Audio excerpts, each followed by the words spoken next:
Buenas tardes, queridos amigos y amigas. Muchas gracias por estar ahí con este cuarto año consecutivo. Damos comienzo hoy a la cuarta temporada de nuestro programa Las Verdades del Barquero en clave canaria de Canal 4 Televisión Telde.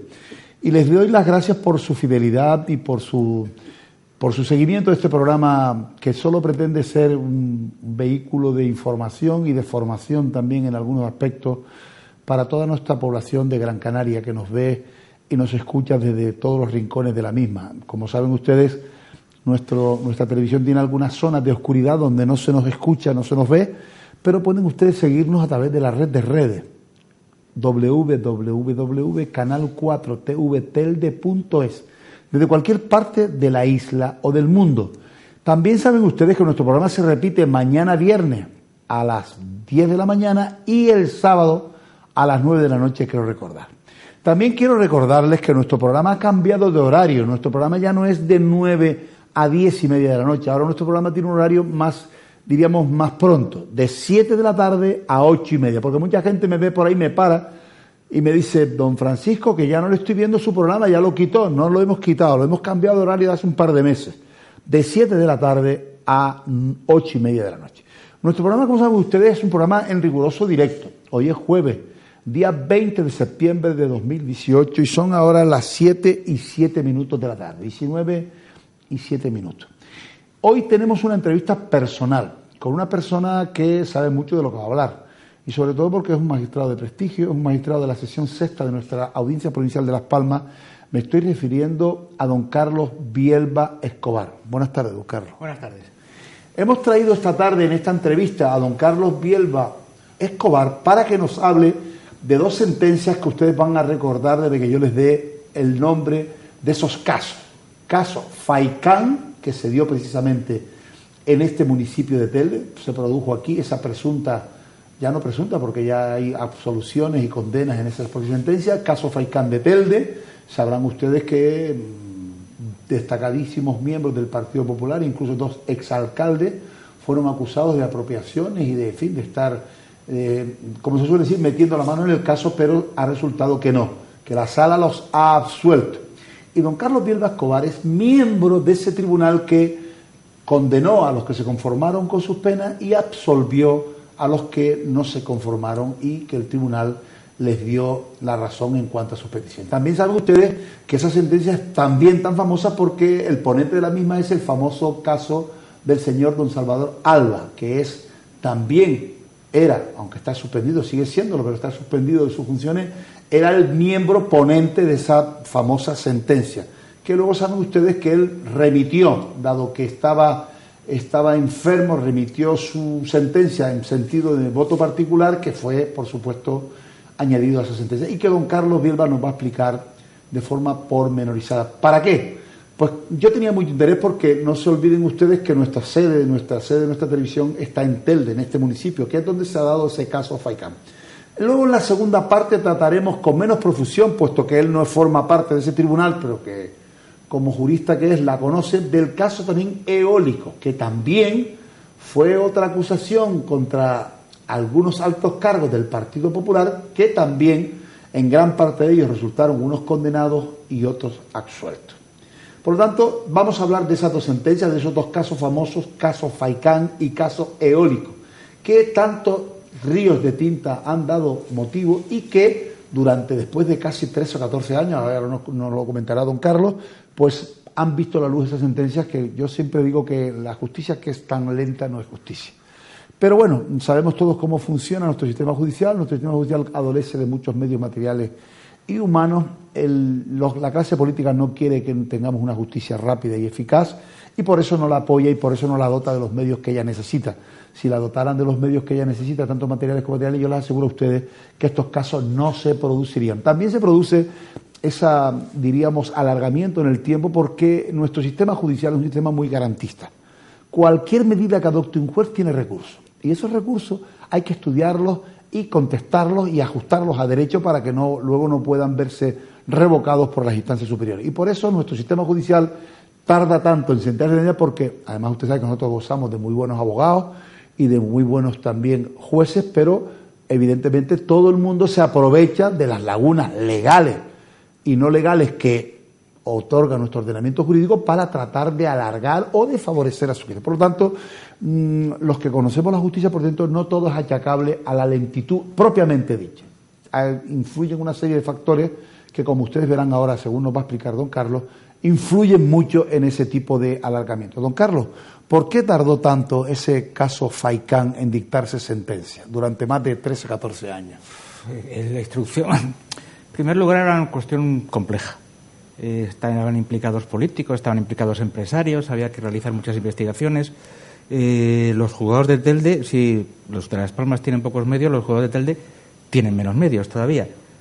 Por ejemplo, la policía tampoco tenía muchos medios para investigar. Yo me acuerdo que durante el juicio se efectuó la testifical de uno de los policías que hizo un seguimiento y nos dijo, es que los medios eran los que teníamos, que ese mismo policía tenía que hacer incluso casi seguimientos simultáneos.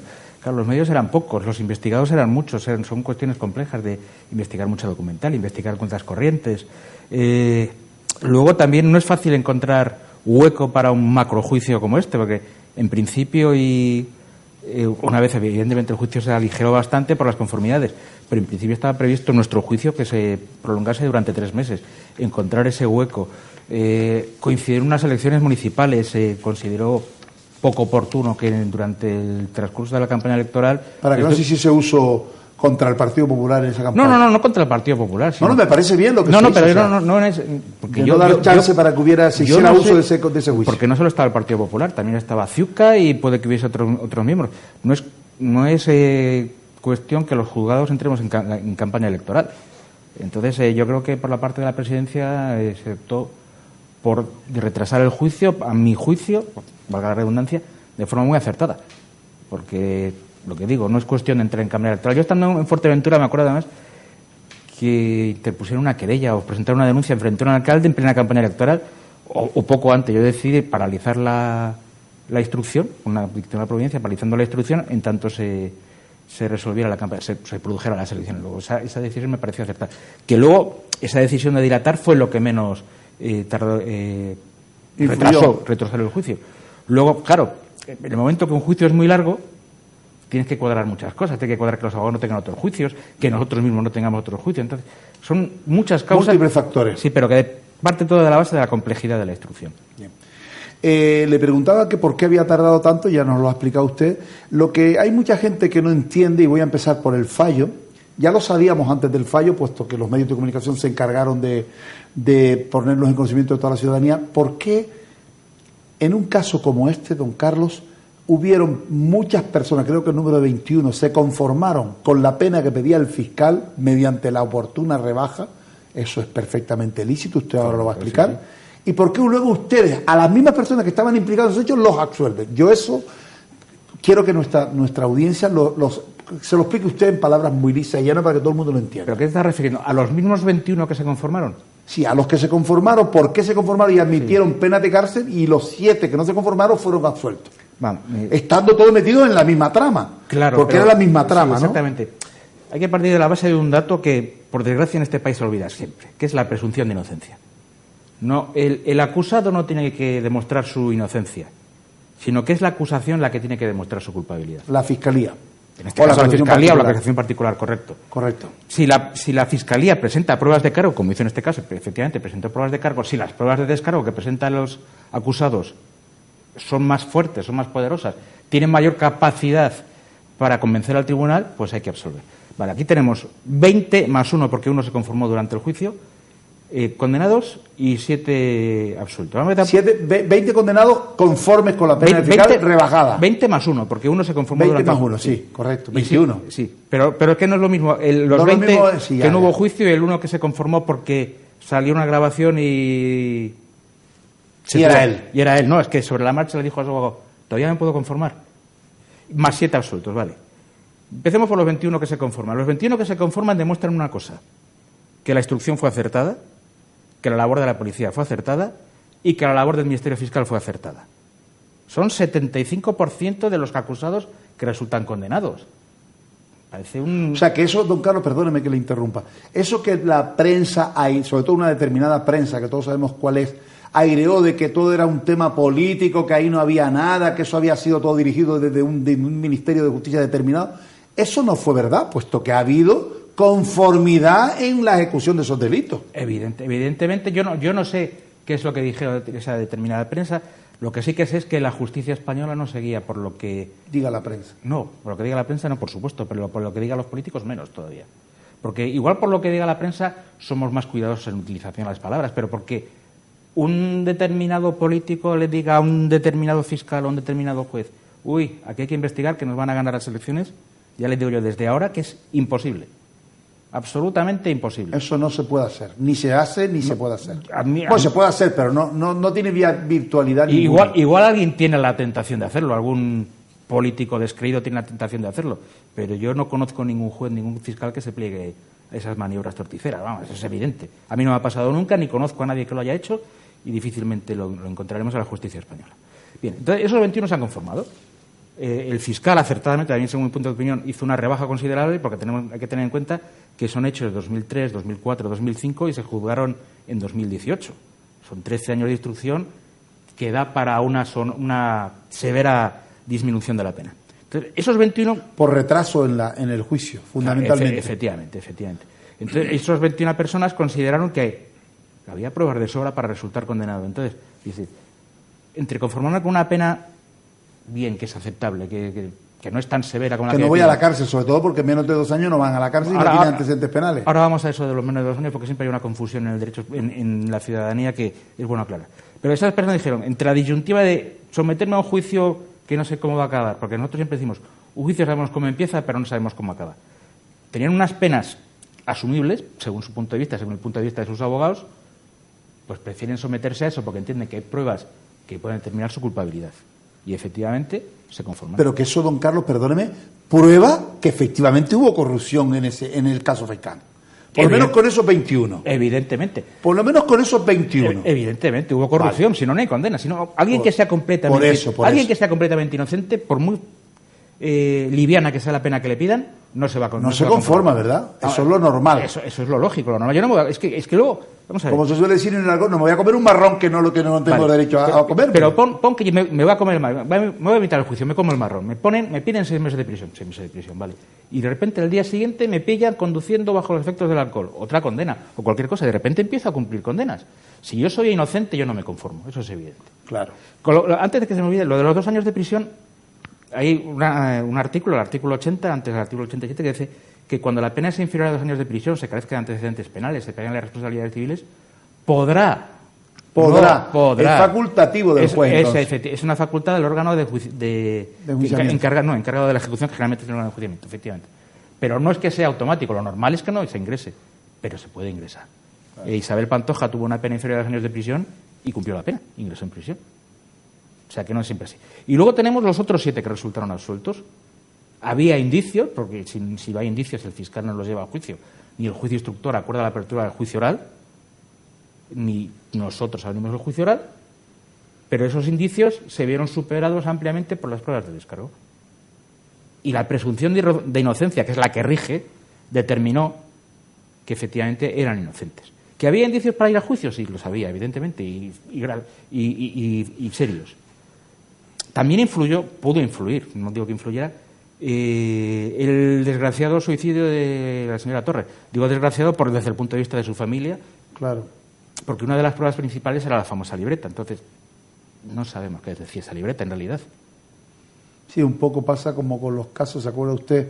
El famoso caso Gal, la X. Correcto, correcto. Pero en este caso es que la autora de esa libreta, que efectivamente había fallecido. Entonces, ya no podemos saber qué quería decir esa libreta. Claro. Igual el resultado hubiese sido el mismo con la señora Torres viva, que ojalá estuviese viva, pero por su familia, no por los efectos del juicio, que al fin y al cabo es lo de menos. Pero no podemos saberlo. Don Carlos, y los que se conformaron con las penas reconocieron que exigían o daban dádivas o cantidades de dinero a determinados políticos para que solucionaran o le dieran... ¿Cuál fue, en los hechos que hicieron que estos señores se conformasen con la pena, cómo eran? En líneas muy básicas era exigir... ¿O de qué se trataba la trama? La trama se trataba de exigir mordidas, en lenguaje llano, que también lo ponemos en la sentencia, Bien, para conseguir contratos por parte del Ayuntamiento de Telde, contratos de obras, contratos de limpieza, los contratos los que fuera. A cargo de los concejales, o sea, de los políticos, exigían a los empresarios que se les pagase unas mordidas para darle contratos. No todos los políticos, cuidado. Bueno, los que fueron. Determinado concejalía, determinado asesor y el interventor municipal, que fueron, como damos por probada, por conformidad, porque se conformaban con eso, fueron, por así decirlo, si se me permite, los que organizaron el cotarro. Ajá. El cotarro se organizó desde un núcleo determinado y iba en dos direcciones. Bien, hay un contrato de obra, pues el presupuesto es tal, parte de ese presupuesto es para mí, tú te lo llevas. Con eso implicaron a técnicos, el técnico hacía el informe técnico para que se le De acuerdo con los dos corruptos, con el empresario que quería la obra y con el político que se la iba a conceder. Efectivamente. Para entendernos. Efectivamente, entonces con la conformidad del técnico, que son los que hacen los informes. Exactamente, claro. se hacía una especie se hacía un informe técnico a la medida de la empresa. Y luego había otra rama de corrupción, por así decirlo, que era aquellos proveedores de ayuntamiento que no cobraban, a cambio de un porcentaje de esa deuda, cobraban con preferencia a otros proveedores del ayuntamiento. Eso en líneas generales era así. También ese era otro tipo, el segundo modus operandi. Correcto. O sea, los que no tenían facturas pendientes millonarias del ayuntamiento de Telde le ofrecían al concejal a cambio de que le pagase rápido. No le ofrecían al concejal. Era ese núcleo corrupto, sobre todo, era el que le decía al proveedor: si nos rebajas 100.000 euros, te pagamos rápido. No, tampoco. Este es un ayuntamiento pobre, y evidentemente era un ayuntamiento muy pobre, y como sigue siendo, por desgracia, sigue endeudado, el ayuntamiento, pues por lo que sea, por las razones que sean, no me quiero meter ni puedo meterme. Entonces, desde ese núcleo decían: hay muchos proveedores, y muchos para cobrar, y mucho dinero a repartir entre todos los proveedores. Si eso que yo te debo a ti, tú me das una parte, tú cobras. Así era esa parte que iba a esos tres corruptos: interventor, técnico y político de turno. Correcto. ¿Siempre era el mismo político de turno o no? Siempre era el mismo asesor de turno. Siempre era el mismo asesor de turno. Don Carlos, una duda que he tenido siempre. Yo, asesor jurídico de la Consejería de Urbanismo del Ayuntamiento de Telde. Usted, alcalde, me pide que yo prevarique y haga un informe favorable, aunque no sea legal, a una determinada cuestión. El alcalde, que es el que le pide ese informe, si en ese informe se pudiera hacer algún tipo de declaración diciendo que el técnico es responsable exclusivamente de lo que se informa, digo un poco para evitar los procesamientos, porque claro, siempre que hay corrupción no es de una persona sola, o es un empresario que ofrece que se haya corrupción, el técnico y el político que da la... ¿No hay alguna forma de que la gente que es...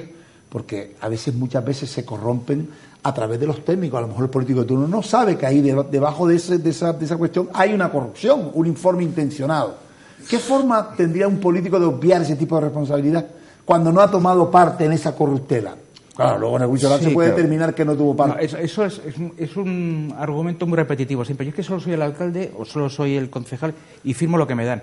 Sí, pero pero como excusa no me vale, porque cuando yo me presento a unas elecciones y quiero ostentar un cargo político, me tengo que asumir a los riesgos de ese cargo político. Y ese cargo político, entre sus riesgos, es tomar decisiones continuamente. Pues te tienes que asegurar que efectivamente ese informe sea correcto. Si tienes alguna duda, preguntas al técnico. Además, uno de los fenómenos que existen en los ayuntamientos españoles es que hay miles y miles y miles de asesores. Cuando tienen todos unos funcionarios perfectamente competentes para efectuar esas labores de asesoría que realiza gente externa. Pues esos miles de asesores, tú le preguntas. Y si no estás seguro, pregunta a otro. Cambio. O sea, que no se puede alegar ignorancia. No. El alcalde no puede decir, no, yo es que no sabía del informe. Porque está en la obligación de saber. Tiene obligación de saber, y si no preguntarlo. Y si no preguntarlo. A sus técnicos. Tiene obligación de formarse en eso. Sobre todo cuando hablamos de obras grandes, de cosas importantes. Usted que tiene tanta experiencia en este tipo de casos de enjuiciamiento de políticos, de corrupción, ¿qué tendría que hacer el Estado para tratar de evitar que se produzca de forma legal? Hombre, se han hecho muchos avances, claro está, pero hemos pasado unos años de corrupción que no quiero ni mencionarlos. ¿Qué tendría que hacer? ¿Qué fórmula usted como técnico jurídico, como experto en temas, qué tendría que hacer el Estado para evitar en la medida de lo posible que hubiesen casos de corrupción desde el punto de vista impedimento legal? Es que no hay forma. No hay forma, porque la naturaleza humana es la que es. Claro. Y el dinero, cuando pasa mucho dinero delante de tus manos, pues dices, ¿y qué bien me vendría a mí? Es que no hay una fórmula legal, porque efectivamente ya la legislación local, la legislación autonómica prevé los mecanismos de control para que todos los procedimientos administrativos sean reglados. Bueno, son reglados. Son reglados, claro. Para que lleven unos determinados trámites. Está previsto.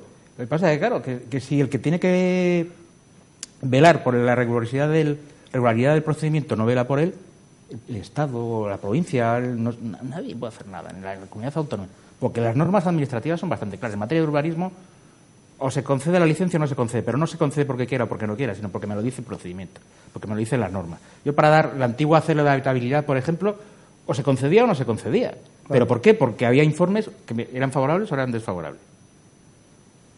Pero si uno se corrompe, es que es imposible. El Código Penal es muy claro, pero sigue habiendo delitos. Es que son cuestiones que no se pueden resolver. A pesar de todas las reformas que se han hecho y de todos los atajos que se han cortado, don Carlos, sigue existiendo... Por desgracia, siempre pongo el mismo ejemplo, porque es una desgracia. Me parece un cáncer, una lacra, no sé cómo... La violencia de género. Se han puesto, por parte de los distintos gobiernos, se ha puesto especial énfasis en proteger a las mujeres y, por desgracia, todas las semanas muere una pobre mujer. Es que es imposible, es la naturaleza humana. Don Carlos, aquí, en este caso, por ejemplo, en el caso Faicán, ¿existe alguna posibilidad legal de que los absueltos demanden al Estado por mal funcionamiento de la justicia? ¿O esto no es un caso típico en este caso? Por pedir, contra el vicio de pedir está la virtud de nadar. No digo pedir por pedir. No, porque hemos partido de la base, yo parto de la base... De los indicios. De que había indicios suficientes para ir a juicio. O sea, que la acusación, en definitiva... No era infundada, no era una acusación sorpresiva, no era una acusación basada en los sueños del fiscal, que por otro lado es una de las personas más serias que conozco, el fiscal este en concreto. Don Luis del Río, ¿no? Luis del Río, correcto.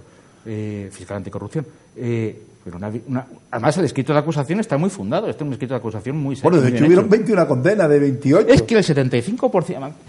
Cuando salió la sentencia absolutoria, una periodista amiga mía me mandó un WhatsApp: vaya mensaje para la ciudadanía. Digo, el mensaje para la ciudadanía, que el 75% están condenados. ¿Qué queremos hacer? ¿Por el hecho de que alguien vaya a juicio, sea quien sea, un político, un técnico, una persona de la calle, hay que condenarle? No. El juicio no es un mero trámite. El juicio es donde se decide la culpabilidad o la inocencia de una persona. Pero no se nos ha acostumbrado a que todo el que va a juicio es que ha hecho algo. Algo habrá hecho. Es inocente, pero algo habrá hecho. Es lo que siempre decimos. Y si es un político, por supuesto más. Con independencia del color del político, con independencia de que sea un político autonómico, local o estatal. Pero, don Carlos, usted estará de acuerdo conmigo, es que eso es infumable. O sea, esa noticia, eso que le preguntó su compañera periodista, es que casi nadie lo entiende. ¿Cómo 21 personas que estaban todos metidos en la misma trama llamada Faicán son condenados, se aceptan su condena, y 7... Claro, que además eran casi los más grandes, ¿no? Los alcaldes, era don Francisco Valido alcalde, claro. María Carmen Navarro, creo que se llama la señora. No, María, pues sí. Ahora, es ex alcaldesa. Había 7 absueltos. Son 7 absueltos. 7. En el momento de los hechos uno era alcalde, otro era concejal, no me acuerdo qué concejalía. Había 2 técnicos municipales, 2 o 3. 2 técnicos municipales, un administrativo y 2 empresarios. ¿Y qué pruebas no tenía el fiscal contra estos 7 y sí contra los 21? ¿Cuáles? ¿Cuál es la diferencia entre las pruebas contra estos 7 y...? Pongamos por caso que además, como está puesto en la sentencia, no desvelo nada, pero voy a hablar de una de ellas. Mari Carmen Castellano se llama. Mari Carmen Castellano, sí. Mari Carmen Castellano estaba acusada de tres delitos. Uno, por adjudicar las obras de remodelación de la iglesia de Lobo Magullo después de haberse hecho. En segundo lugar, por un enriquecimiento injusto, no me acuerdo exactamente la cantidad, 50 y pico mil euros, una cosa así, enriquecimiento sin justificar. Y en tercer lugar, por las obras de la sede del Partido Popular. Las obras de Lobo Magullo las llevaba la concejalía de la fallecida, creo que era de la fallecida María Antonia Torres, y la absuelta señora Castellano, firmó la adjudicación porque la concejala encargada estaba de vacaciones. Dices, bueno, pues no se aseguró. Podría haber dicho, es que es una prevaricación imprudente. Pero la prevaricación imprudente y la administrativa en España no está penada. O sea, firmó por así decirlo, por orden. Por orden no, por sustitución. Por sustitución, o por ausencia, vamos. Por ausencia, correcto. El dinero. Es que el dinero estaba en una cuenta corriente conjunta con su marido. Su marido, durante esos 3 años de enriquecimiento ilícito, por así decirlo, de Mari Carmen Castellano, tuvo unos ingresos de 115.000, 120.000, 100 y pico mil euros brutos, con una retención de 15.000 euros. Luego El origen podía venir de su marido, porque no hubo una investigación patrimonial del marido. Hay una cosa llamada... No se justificó que esos 55.000 euros hubiesen sido de una mordida. Vamos, claro, es que además, yo aquí voy a ser un poco bruto igual, ¿eh? No, explíquelo con claridad, por favor. Sí, no, pero va a ser muy claro. Yo de repente, alguien me investiga a mí. Yo tengo en mi casa, y tengo de repente 10.000 euros que no son de mi nómina. ¿He cohechado? ¿Alguien me ha hecho un soborno? ¿Por qué? Si me dedico al tráfico de drogas, por ejemplo, ¿eh? Por ejemplo, sí. O lo he ganado en el casino. O te lo ha dado un amigo, te lo ha dado un amigo. Pero en una actividad ilícita. Pero tú me tienes que demostrar que esos 10.000 euros que me sobran a mí, no me los ha dado, me los ha dado la persona que acabo de absolver, por ejemplo. Claro. O sea, sí, tienes que acreditarlo, y no se acredita. Es una sospecha. Es una sospecha fundada porque estaba fundada también quizá en las anotaciones de la libreta. Pero no se acreditan. La duda no puede perjudicar al reo. Hay una cosa que el indubio por reo. Eso es un principio básico del derecho penal. Sí. Efectivamente. El tercero era que ella había dado el placer para que con cargo a fondos del ayuntamiento se remodelara la sede del PP. Viene su asesor. Con cargo a fondos del ayuntamiento. Sí, correcto. O sea, una ilegalidad, ¿no? Una ilegalidad, claro. Pero, y efectivamente es que por esa ilegalidad han resultado condenados los asesores. Una malversación de fondos públicos. Exactamente. Eso, ¿no? El asesor de Mari Carmen Castellano y el asesor de Toñi Torres han resultado condenados por eso. Y ella decía, no, es que por vía de mensaje autorizan. Hubo un SMS que dijo, o una conversación telefónica que dijeron, no, Mari Carmen ha elegido el piso más claro de todos. Eso señala que ella conocía, sabía que la sede del PP se financiaba con fondos del Ayuntamiento de Telde. Una prueba muy vaga. Sobre todo cuando hay dos personas que las culpan que no sabían nada. Entonces por ejemplo, ese es el ejemplo de... Sí, en el ámbito penal, efectivamente, lo que dice usted, las garantías del acusado son fundamentales, porque claro, es preferible absolver a un criminal que no condenar a un inocente. No, hombre, por supuesto. Aunque la gente no lo entienda, pero es que es así. Entonces, es así, sí. Es así. Y luego otro, por ejemplo, el señor Valido, de por qué se le absuelve. El señor Valido había efectivamente también rentas que no aparecían justificadas con su sueldo, pero resultó que se acreditó en el juicio que tenía rentas de alquileres de pisos, su mujer también percibía rentas. Es que lo mismo, se basaba también en la famosa libreta, que había una anotación que ponía ALC 45.000. ¿ALC qué significa? ALC. ¿Puede significar alcalde? Sí, puede significarlo. Ah, claro. Pero puede significar otra cosa. Luego había divisiones, No había claridad en cuanto a los hechos ilícitos que se le imputaban. Efectivamente. Y ahí es donde ustedes se basan para absolver. Correcto. Y la sentencia fue por unanimidad con el voto particular del señor Alba. Explique un poco por qué el señor Alba, siendo el ponente, por un voto particular. Claro, en ese momento, y ahora mismo está en situación de incapacidad transitoria, por las razones que sean, que no vienen al caso. Está suspendido el señor Alba actualmente de la función jurisdiccional, ¿no? Por el Consejo. Por lo que hoy he visto en la prensa la semana pasada... Se lo han notificado ya. Se lo habían notificado, entonces estaba por pendiente... Fin, porque tardaron como 4 meses para notificarlo. Parece que vivía en Bali o por ahí. Yo voy a guardar silencio. Vale. Por consejo de mi mujer. Claro. ¿Qué estábamos? Bien, hay un artículo de la Ley de Enjuiciamiento Criminal, el artículo 155, que en los supuestos de incapacidad laboral, si uno de los magistrados se imposibilitara para dictar sentencia, la dictará en forma de voto, votará con el resto del magistrado. Pero si no, la dictará en forma de voto particular. Da la casualidad que además, la particularidad que en este caso el magistrado inhabilitado era el ponente. Entonces, conforme ese artículo 155 hizo llegar su voto particular a la sala. Estando enfermo. Estando enfermo, correcto. La otra magistrada y yo lo vimos, aceptamos gran parte de su contenido, no estuvimos de acuerdo con una parte de la fundamentación jurídica y no estuvimos de acuerdo con 2 decisiones. Entonces, ese voto particular no podía adoptar la forma de sentencia, por lo que la mayoría de la sala no lo asumió. Ustedes dos. Nosotros dos. La señora Oscarina y usted. Exactamente. Nosotros dos dictamos la sentencia incorporando el voto particular. De él. Correcto. Pero que sucintamente coincidían los tres en lo básico. Pongamos en el 90-85% coincidían. 80%. Porque él fue el ponente de la sentencia. Correcto, y el que dirigió el juicio durante todo el tiempo. Exactamente. Y, en definitiva, la diferenciación entre la absolución de estos 7 señores y la condena por asentimiento o por conformidad de los 21 radica en las pruebas. Sin embargo, los que se conformaron es porque estamos reconociendo que habían hecho un ilícito. Es que yo supongo, si no se conforman. Es que si no se conforman, claro. ¿Y qué pruebas? No entiende la gente. ¿Y qué pruebas son esas? Es que no lo sé, porque una vez que ellos se conforman, sus pruebas ya no existen. O sea, sus pruebas el Ministerio Fiscal ya no tiene que exponerlas. ¿Eso se pone en el fallo o no se pone en el fallo? ¿La condena de estos señores por asentimiento? Sí. Sí, claro. ¿En la sentencia se pone o no? Se pone, en los hechos probados, se pone por conformidad de las partes se declara aprobado. Entonces, todo lo que se ha conformado se declara aprobado. Y luego y va al fallo luego. Y luego, en el fallo se impone la pena que ha solicitado el Ministerio Fiscal, a la que se han conformado las partes y con el asentimiento de sus abogados. Y usted se imagina, igual que yo me imagino, que esa sentencia no va a ser recurrida. ¿O sí? Lo que es la conformidad no se puede recurrir. Porque al haber... no, pero digo, de los 7 absueltos no irán a recurrir. Hombre, los absueltos... Recurriría en el fiscal, claro, es que los absueltos no pueden recurrir. Porque no pueden recurrir, me refiero a que... Claro. La base del recurso... Es una contradicción. No, es que la base del recurso exige que la resolución te cause perjuicio. Hombre, si eres absuelto... Claro. ¿Y el Ministerio Fiscal la va a recurrir? ¿Tiene usted conocimiento? ¿O la acusación particular? No, de todas formas, me han comentado algún abogado que hay algún error mecanográfico que es necesario aclarar. Pero eso es recurso de aclaración. Sí, pero todavía si hay que hacer alguna aclaración, todavía no hay plazo para recurrir. Pero no se irá al Tribunal Superior de Justicia de Canarias en recurso. ¿Usted no tiene conocimiento de eso? No, es que no puede ir porque eso entró en vigor, esa posibilidad de recurso de apelación ante la Sala Civil y Penal entró en vigor el 6 de diciembre de 2015 para procedimientos incoados con posterioridad de esa fecha. Que era lo famoso tercera instancia. Efectivamente, correcto. Y ahora ya no es tocar, evidentemente esto se encó allende los mares. 2003. Sí. ¿Y no tiene recurso ante el Supremo tampoco, don Carlos? Ante el Supremo sí, casación. Ante el Supremo sí. ¿Y usted no tiene conocimiento de que esa sentencia se vaya a impugnar por el señor fiscal o por cualquier acusación particular? No había acusaciones particulares. No había en este caso. Había. Y el fiscal no se lo hará, la verdad. No se ha anunciado nada. No se ha anunciado nada, no.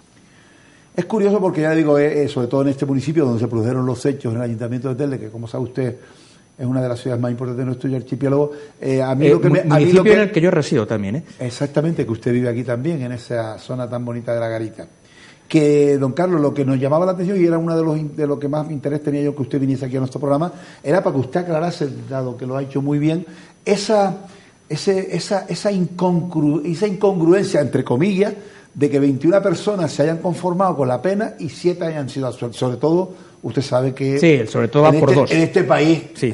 En este país somos muy mal pensados. Hombre. Qué casualidad que a los 12 alcaldes los hayan absuelto, ¿no? Por eso era el interés nuestro que usted explicase por qué se absuelve a uno y por qué... Es que partimos de la base que la trama no se creó desde arriba, no nació desde arriba, sino que nació, por así decirlo, desde un lateral. Desde la base. No, tampoco de la base, desde una concejalía y sobre todo desde un asesor determinado.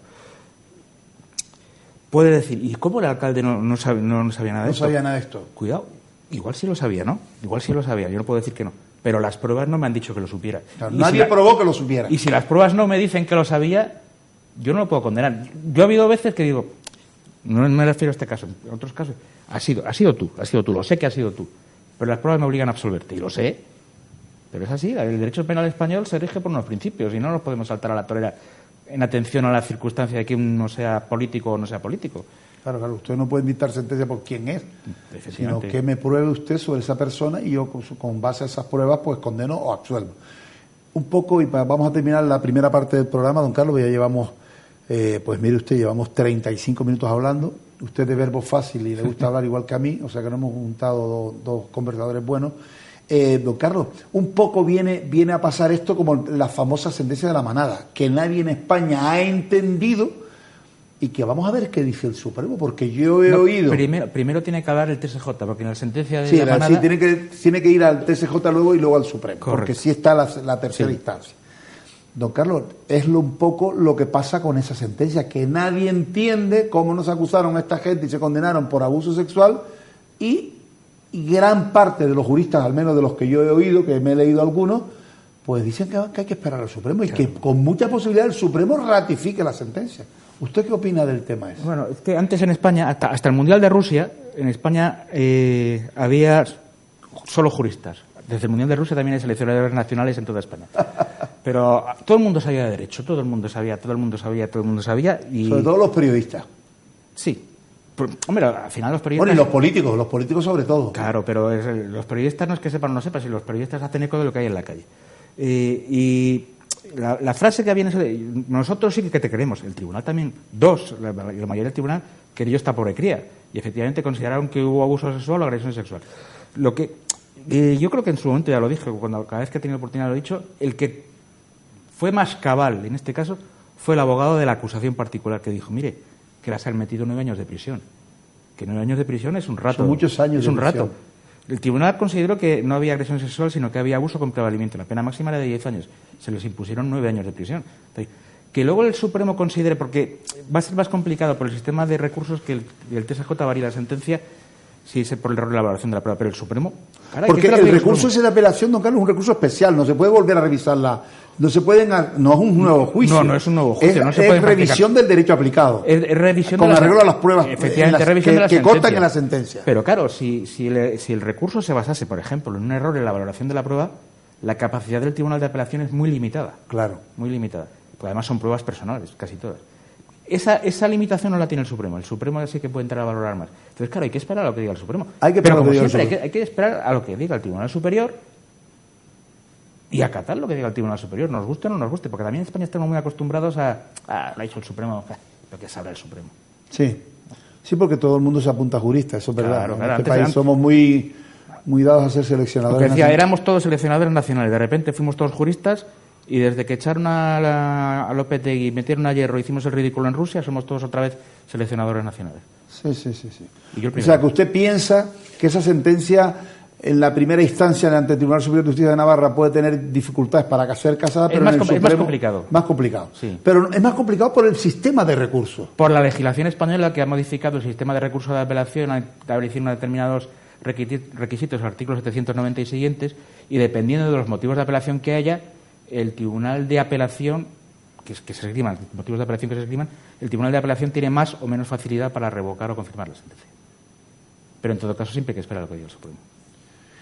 Señoras y señores, ustedes están escuchando a don Carlos Bielba Escobar, magistrado de la sección sexta de la Audiencia Provincial de Las Palmas, que nos ha explicado, por lo menos para mí, yo ya ahora sí me he enterado de qué va el caso Faicán, porque lo leí por encima de los titulares de prensa y las medias, y claro, él no solo era miembro del tribunal, sino que además es experto en derecho penal, y por lo tanto yo ahora me he quedado tranquilo. Ya yo no pienso que vaya ejemplo para la ciudadanía el que 21 personas fueran condenadas por conformidad con el Ministerio Fiscal y 7 fueran a suerte. La segunda parte del programa va a estar más interesante que esta que acabamos de terminar.